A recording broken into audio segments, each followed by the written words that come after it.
So, thank you for the invite. My name is John Ridd. I'm CEO and founder of YRFree Technologies. I'm going to put that into a full slide presentation in a second, but I've also want to just show you some of the types of videos that we've been able to capture and some of the things that we do.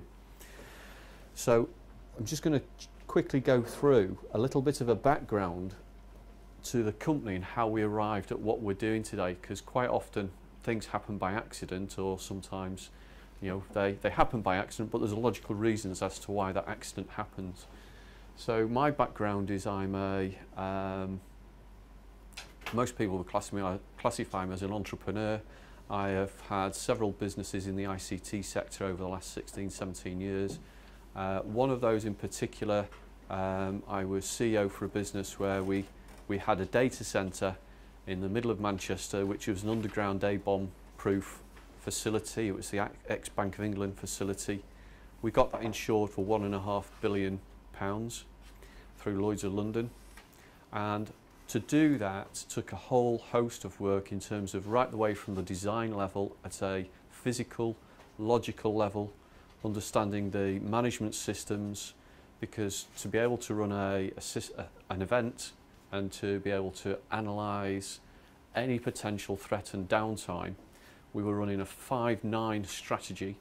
So in other words, if we had more than 4.5 minutes per SLA and per client per annum, we were in breach and had to pay out. It was a world first and unique. That then took me on to working with an organisation in the UK called IAAC, which is the Information Assurance Advisory Council. At the time, Dame Pauline Neville-Jones was head of that. The work that I did in there was looking at how we could get insurance into the information assurance sector, how we could bring insurance into ICT. And the output of that was actually there's a whole host of reasons why you can't, and a lot of that is to do that there is no verification, validation of information. There are no records and databases or event logs for insurers to go back and look at and make any sort of assessment. So part of the work there was to actually look at, and I did a study with the UK, US and European governments to look at could we build a system to do that. It never quite got up off the ground. Part of the intelligence of that sits back into YRFree.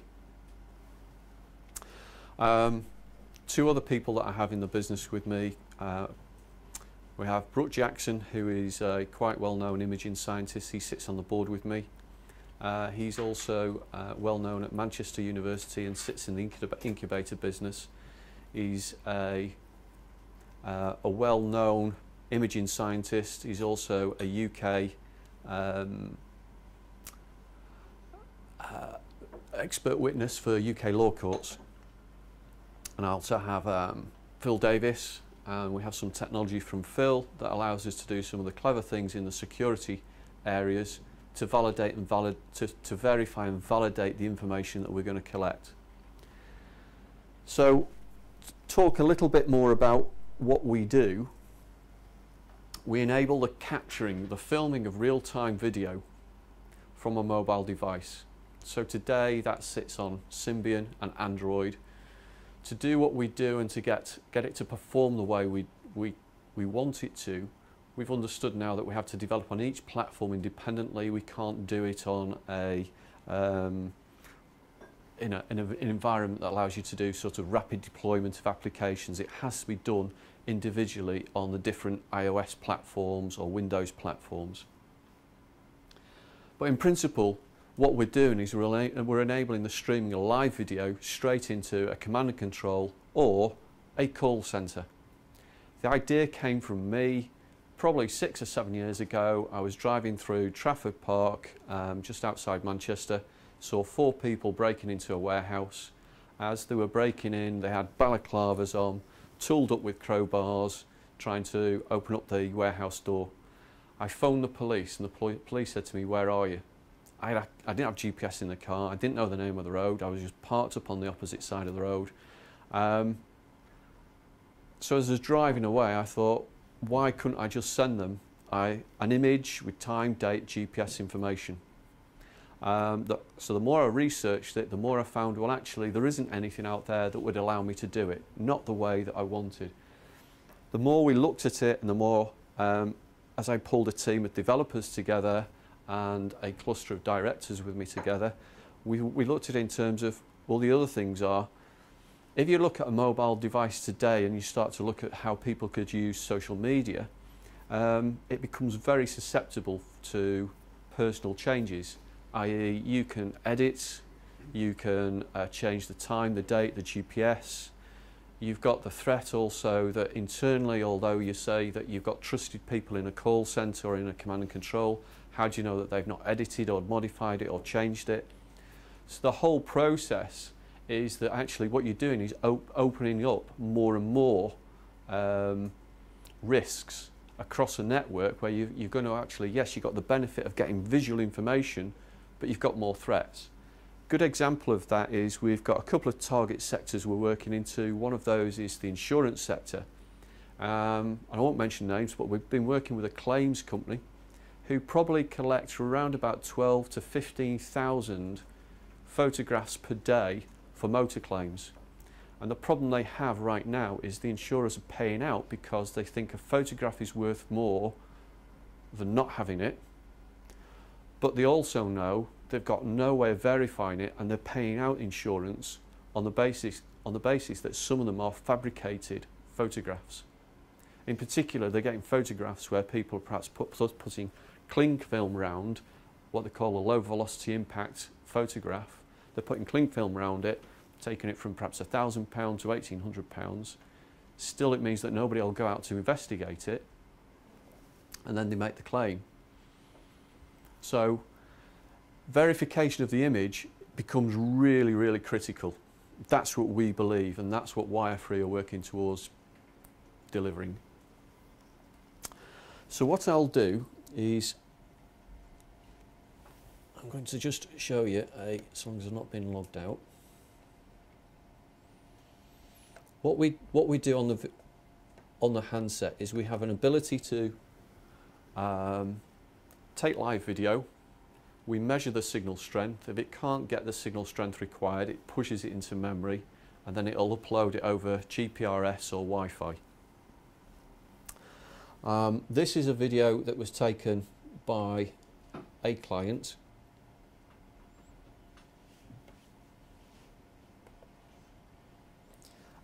He couldn't get a signal and it recorded into memory, but the purpose of him taking video is twofold. One, he wants to be able to get a visual image and a record of what he has seen.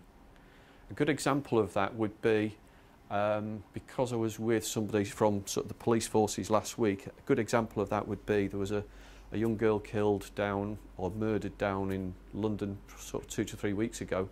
Her body was found in the loft. If somebody had been able to go on and video when the inspection did take place that there was nobody there, and then later on the body did appear, then he would be able to prove that he'd been thorough at the time. Whereas at the moment it's reliant on paper and hearsay. So it's important that people start to see the ability to capture information.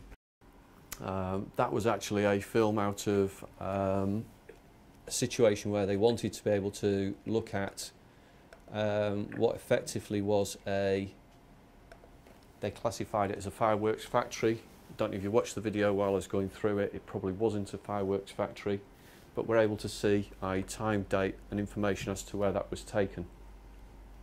And there's two reasons why they wanted it. One was it was the arson team. They wanted to be able to go around and to get a visual view of what was in the room, what was there at the time.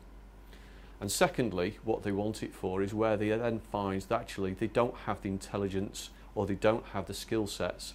They can then video that to somebody else, get the third-party opinion, and rather than waiting for days, seconds, you know, they can be talking and collaborating with somebody over, you know, what is that bottle of acid? What does the bottle of acid relate to in terms of at the scene?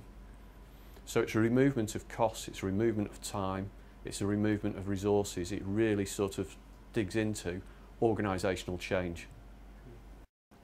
there's sort of three phases that we see to it. It's collaboration, it's cost saving, and really where organisations want accountability and traceability. That's why something was done at a certain time.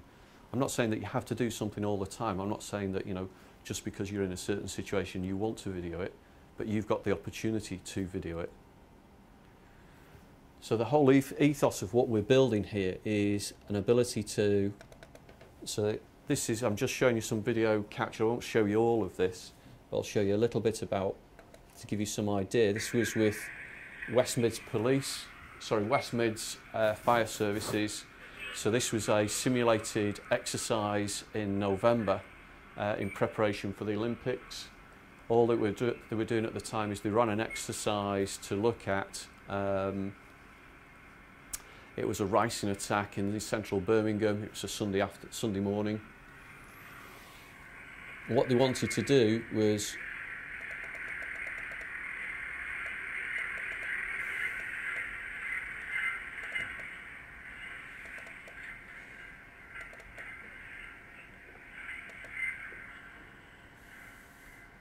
so what we've got an ability here, and just to show you quickly as they're going through, as they're taking the video, it can be seen in command and control what's happening, and they can follow the breadcrumb, and each one of those has got a longitude and latitude built into it, so we can actually see what was seen and from where. So there's a longitude, latitude. That's because I've taken a copy from it. The date and time there is just the copy of the time that we loaded it on the server from their copy from October.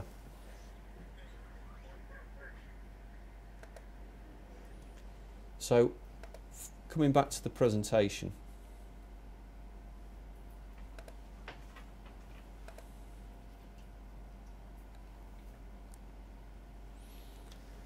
what's our proposition about?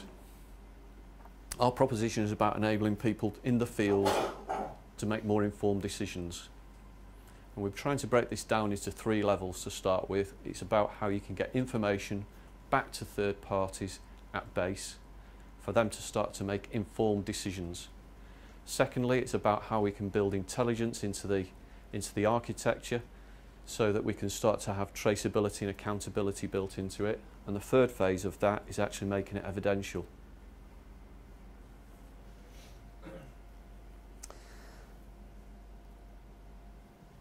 So the way that it works today is we have a live app that sits on the device.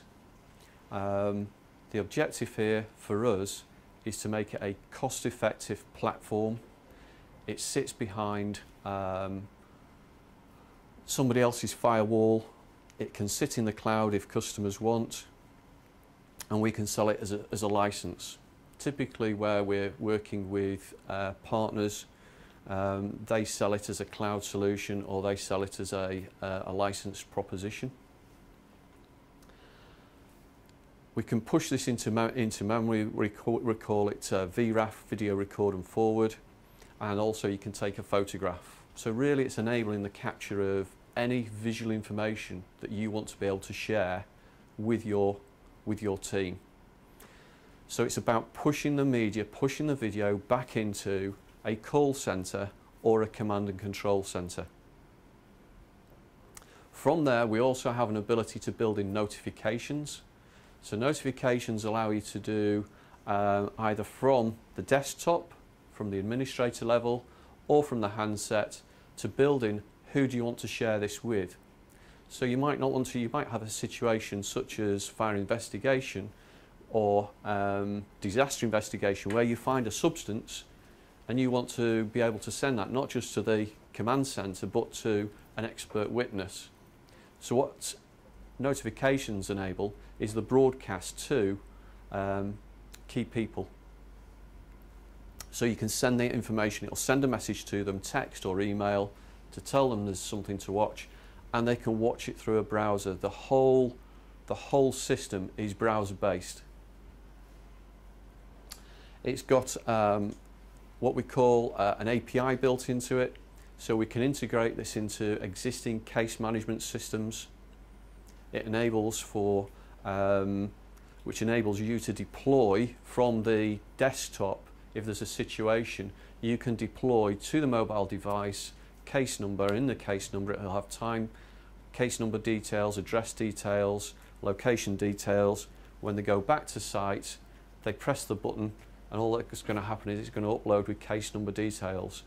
So that's also quite good for repeat visits. If you go into the same location, you just put it into the same case number all the time.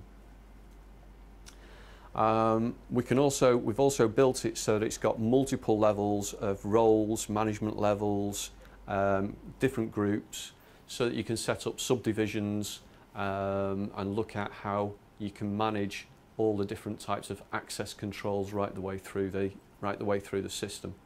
So it's developed as an architecture to deal with thousands of users.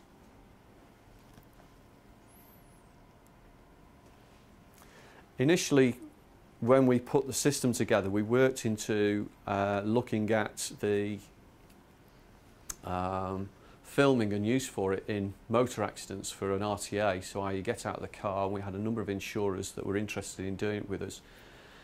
The experience was, though, that the insurers want something for nothing, and two, that actually getting somebody to use it at the time of an accident is really difficult, because they're particularly stressed.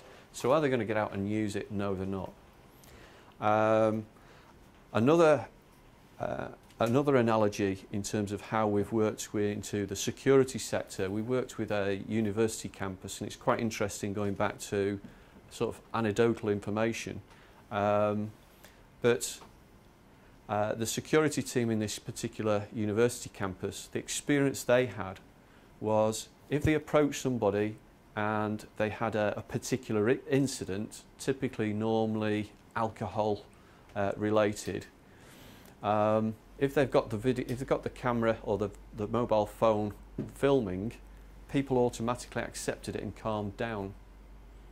If they took the mobile phone out to try and start to record, people became hostile. So it's quite interesting in terms of how that blend has sort of helped us. Where we then started to work through our understanding of the markets and how we've ended up in terms of supplying emergency services was we got involved in a big bid for a large police force in Asia last year, and that started to teach us an awful lot about what the market requirements were and what the conditions were. And it started to enable us to see things into two different ways. And the system actually blends perfectly into two different ways. One is how it can fit into the workflow, so it can be used for assets inspection, and I've got some better details as we go through in terms of how it can be used in workflow, but really being worked as an enterprise system. So it can sit into the workflow, and again it's for asset inspection. So what is the condition of the equipment on the day you see it? Was it usable or not? And in the UK, UK fire services are quite interested in being able to do hydrant inspection, to be able to prove what was the condition of the hydrants at the time. Over. Right. And the other one was command and control, so it took us into command and control. So it can be used for organisational uses, improve communications, increase safety of personnel. In particular, we've been out talking across Asia again to other police forces, and what they're particularly interested in doing is being able to verify and validate what the officer is doing at the time, because sometimes they're not as trusted agents as they may be with some of the police forces in our communities. It's been used here for property inspection. So again, this was video that was taken and uploaded onto our server. The benefit of this is this guy wanted just to be able to authenticate the size of the property, location of the property, and what he was getting, because in the location, which is Lagos in Nigeria, quite often you're buying something which isn't really there. So he wanted to be able to verify and validate what he was getting. In terms of how it can use within the workflow, I'm speeding through this now, so it's used for site investigation, arson investigation, safety inspection. So i.e. they've gone around and they take a video, they take the recording, they don't actually need this to be live, but they need it to be recorded in an authorised video, but then they can download it en route and they can start to see where the risks are. So rather than having just a Word document and a series of photographs, you can actually have a video. In terms of the technology, the compression technologies, a 3-minute video is about 15 meg of information, which is about 3 high-definition photographs, and typically it's high-definition photographs people will upload. You can get a whole load more information in 3 minutes of video than you can in 3 photographs. Other one was how, what popped in, I think it was your presentation, Chris, media reporting. So in particular, they're interested in being able to get to the scene, report from the scene, but potentially also create revenue from that. So in other words, once they've sanitised what they've got, can they actually use that to promote it back out to other media channels? Command and control. As yet in the UK, it's not being used in command and control because the 3G connectivity in the UK is not good enough. And in particular where they want it for command and control is live information. But where we've started to build a business case is how it can be used for visual reports for life and property damage. So in other words, you know, how quickly they can get information, make more informed decisions. So what we're doing at the moment is we're starting to sell this as a system and as a solution, with the objective that over the longer period it will start to penetrate into command and control. It can be used for RTC. I think the next slide is this. So what we can do as well is we have something called live objects. We can recognise objects live within a video.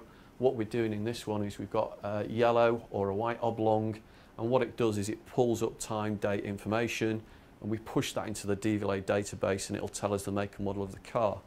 The purpose of being able to see that, firstly, yes, you've got traffic warden or you've got insurance, but what it could do for emergency response is that would be able to tell you on the desktop, not on the handset, because you don't want the threat being, you don't want the person with the handset knowing that they're at the scene of a threat, but you want the threat being acknowledged on the desktop that you've got a vehicle that is suspicious for whatever reason.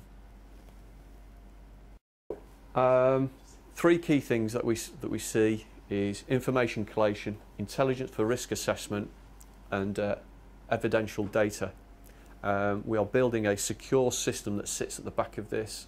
The system has come from what we've developed historically as a team that is used in transaction processing for a number of banks. We're taking that, we've improved it, we've already done proof of concepts with it, and basically allow us to authenticate every image and every video so that we can authenticate from the device. Okay. Great, thank you. Thank you.